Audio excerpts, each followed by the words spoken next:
how to change to light mode on iPhone. Hello everyone, I am Bishaka and welcome to our channel. Now let's get right into the tutorial.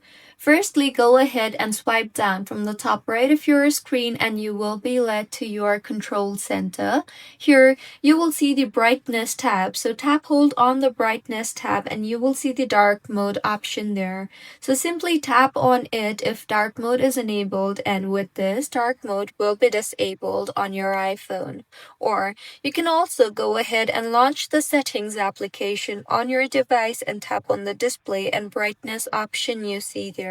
Here, you will see the appearance tab. So select the light option you see there, and with this, dark mode on your iPhone will be disabled. So this is how you can change to light mode on iPhone. If you find this tutorial helpful, please like the video and do comment if you have any queries.